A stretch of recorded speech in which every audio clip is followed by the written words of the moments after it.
మీరు big boss ఎందుకు వెళ్ళాలనుకుంటున్నారు? Big boss కి నేను ఇక్కడికి వచ్చి 8 ఇయర్స్ అవుతుందండి. ఆ 2017-18 లో వచ్చాను. ఆ ఇప్పటికి 8 సంవత్సరాలు రన్నింగ్. అయితే ఇంకొక ఆగస్ట్ వస్తే నాకు తెలిసి 9 ఇయర్స్ అవుద్ది.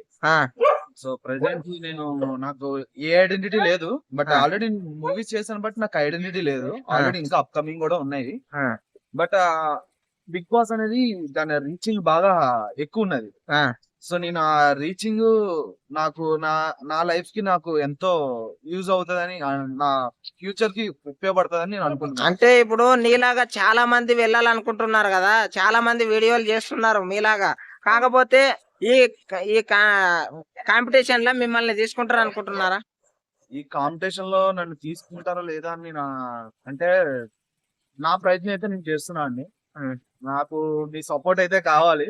ఆ, మీ మీడియా సపోర్ట్ అయితే కూడా నాకు కావాలి. ఆ. ఆ వాళ్ళు తీసుకుంటారు లేదన్నది అయితే నాకు తెలియదండి. బట్ నేను చేసే వరకు అయితే నా ప్రయత్నం చేస్తూనే ఉంటా. అసలు ఎంతో మంది కష్టపడుతున్నారు. ఆ కష్టంలో ఈయన ఒకరు అని చెప్పి గుర్తిస్తారా? అసలు మిమ్మల్ని ఎందుకు తీసుకుంటారు? ఇక్కడికి వచ్చి అదే నేను మళ్ళీ ఇదే రిపీట్ అనుకుంటున్నారు అందరూ. మళ్ళీ రిపీట్ అవుతుంది అనుకుంటున్నారు. ఆ, బట్ 8 ఇయర్స్ అంటే అది నాట్ నార్మల్ ఇష్యూ టాపిక్ అనుకోవట్లేదు బ్రో. ఆ, ఎందుకంటే 8 ఇయర్స్ అనేది చాలా చాలా చాలా టైం. అది చాలా ఉమ్, లైఫ్ స్పాన్, చాలా ఎక్కువ లైఫ్ స్పాన్ అది. ఆహా. యాక్చువల్లీ ఇంకొక 10 ఇయర్స్ అయిపోయిందంటే ఆబ్వియస్లీ అంటే నేను బిగ్ బాస్ ఒకవేళ తీసుకున్నారే అనుకో, అసలు ఏం చేస్తారు బిగ్ బాస్ కి వెళ్తే? ఫస్ట్ అందరి దగ్గర ఒక ఐడెంటిటీ అయితే క్రియేట్ చేసుకుంటా bro. Um, first of all అందరి దగ్గర ఒక ఐడెంటిటీ క్రియేట్ చేసుకుంటా. ఉమ్, నాకంటే ఒక ఫ్రేమ్ క్రియేట్ చేసుకుంటా. బట్ నాకు అందులో వచ్చే అమౌంట్ ఉమ్, కానీ ఏ ఒకవేళ తీసుకున్నా గానీ ఉమ్, అందులో వచ్చే అమౌంట్ నాకు ఏది, అందులో నాకు రూపాయి కూడా వద్దు. ఉమ్. అండ్ నేను అందులోకి వెళ్ళిన తర్వాత నా నా కెరియర్ అయితే నేను సెట్ చేసుకోవడానికే నేను ఎక్కువ ప్రిఫర్ చేస్తాను. మరి ఒక్క రూపాయి మీకు వద్దంటున్నారు, కెరియర్ ఎట్లా సెట్ చేసుకుంటారు? ఒక్క రూపాయి వద్దంటున్నా అంటే యాక్చువల్లీ నాకు ఆల్రెడీ నాకున్న స్కిల్స్ మీద నాకు ఆల్రెడీ కొన్ని ప్రాజెక్ట్స్ జరిగాయి, ఉమ్, అప్కమింగ్ వస్తున్నాయి. ఆ, దీని ద్వారా వచ్చే రీచింగ్ వల్ల ఉమ్. నాకు మరిన్ని ప్రాజెక్ట్స్ నాకు రావడానికి చాలా దోహదపడుతుంది అని నేను అనుకుంటున్నాను. ఇప్పుడు జనాలలో ఎట్లా ఉందంటే ప్రతివాడు వస్తాడు, నన్ను బిగ్ బాస్ పంపియండి, నన్ను బిగ్ బాస్ పంపియండి, ఇదే గోలా ఉంది అని చెప్పి డిస్టర్బెన్స్ ఎక్కువ అవుతుంది అనేలాగా ఫీల్ అవుతున్నారు. ఈ కాంపిటీషన్ లో మిమ్మల్ని ఎలా గుర్తిస్తారంటావు? యాక్చువల్లీ నేను ఈ బిగ్ బాస్ పంపియండి అని ఎవరో అవుటర్స్ అంటున్నారు. ఆ, యాక్చువల్లీ నేను ఆ, ఇండస్ట్రీ పర్సన్. ఉమ్, అందులో చాలా వరకు ఇండస్ట్రీ పర్సన్స్ ని తీసుకుంటున్నారు, ఉమ్, అవునా కదా. ఉమ్, అండ్ ఈ ఇన్ఫ్లుయెన్సర్ ని ఎందుకు తీసుకోవాలనే థాట్ వచ్చిందో నాకు తెలియదు. ఉమ్, కానీ అంటే వాళ్ళ టీఆర్పీస్ కోసం వాళ్ళు తీసుకుంటున్నారు. అది వాళ్ళ బిజినెస్, అది నేను ఏమనేది లేదు. బట్ కాకపోతే నాలాంటి వాళ్ళని తీసుకుంటే కొంత ఇండస్ట్రీలో నాకన్నా నేను 8 ఇయర్స్, నాకన్నా 10 ఇయర్స్ 15 ఇయర్స్ ఉన్న వాళ్ళు కూడా ఉన్నారు. ఉమ్, వాళ్ళకి కూడా ఒక ఇన్స్పిరేషన్, ఒక అంటే ఒక ఇన్స్పిరేషన్ అనేది జనరేట్ అవుతుంది.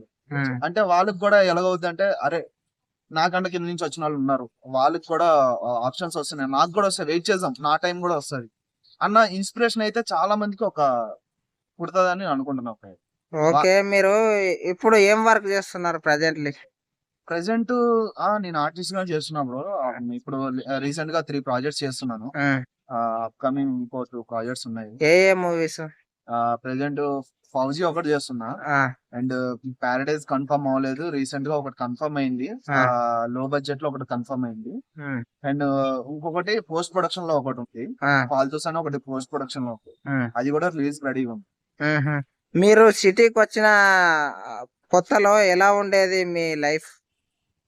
బాగా టఫ్ ఉండే బ్రో.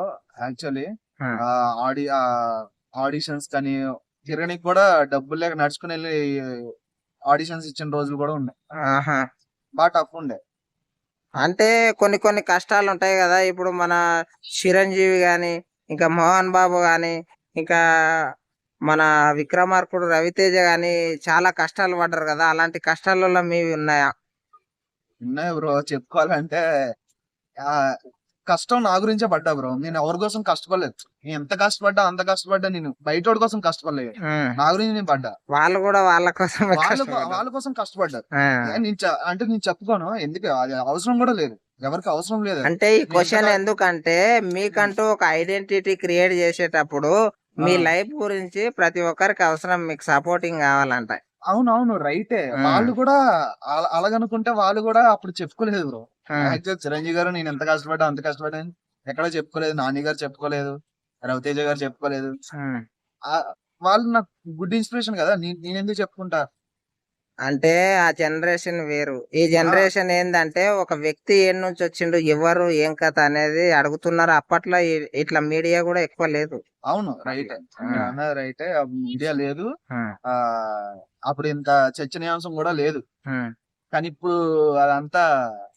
అదంతా పబ్లిక్ అయిపోయింది. మీ ఫ్యామిలీ పొజిషన్ ఎట్లుంది? ప్రెసెంట్ ఫ్యామిలీ పొజిషన్ వచ్చేసి పర్లేదు బ్రో. అంటే వాళ్ళకి వాళ్ళు మూవ్ ఆన్ అవుతున్నారు. అంటే నా మీద డిపెండ్ అవ్వాల్సిన అవసరం లేదు. నా అంతకు నేను చూసుకుంటే చాలా అని చెప్పి అనుకున్నాను. నా నుంచి అయితే ఏమి ఎక్స్పెక్ట్ చేయట్లేదు. నువ్వు ఎంత పంపించు అంత పంపించు, డబ్బులు ఇల్లు గడుస్తలేదు అని అన్న స్థితి అయితే లేదు. వాళ్ళైతే మూవ్ ఆన్ లో ఉన్నారు. ఓకే, ఇప్పుడు బాలకృష్ణ గారు వస్తున్నారు అని అంటున్నారు బిగ్ బాస్. ఎట్లా అంటే ఆయన వస్తే ఎలా ఉంటది అంటారు? ఆయన వస్తే ఎలా ఉంటది అంటారంటే దబిడి దిబిడేనా? అలాగనే ఏం లేదు. యాక్చువల్ నాకు ఆయన అంటే బాగా రెస్పెక్ట్, పైగా భయం కూడా కొంచెం. నాకు తెలిసి బాగా హార్డ్ అంటే కొంచెం వాతావరణం అయితే వేడిగానే ఉంటది. బిగ్ బాస్ లో కొంచెం టఫే ఉంటది అనుకుంటా. భయం కూడా ఉంటది. భయం ఉంటది, ఆబ్వియస్లీ ఉంటది అందరికి. ఈసారి క్రమశిక్షణగా ఉంటది బిగ్ బాస్ అని అనుకుంటున్నారా ఆయన రాకతో? నేను యాక్చువల్లీ బిగ్ బాస్ సీజన్ 1 చూసాను బ్రో. సీజన్ 1 అప్పుడు ఎన్టీఆర్ గారు చేసినప్పుడు చూసా, తర్వాత నాని గారు చేసినప్పుడు చూసా. మళ్ళీ బిగ్ బాస్ అంటే నేను నాగార్జున గారు చేసినప్పుడు నాకు తెలిసి ఒక్క ఫస్ట్ సీజన్ ఆయన ఫస్ట్ సీజన్ చూసాను నాగార్జున గారిది. ఇప్పుడైతే నేను దాని మీద అంత గ్రిప్ లేదు నాకు. బట్ నాకైతే ఒక బ్లైండెడ్ గా ఫిక్స్ అయ్యాను, వెళ్దామని అయితే ఫిక్స్ అయ్యాను.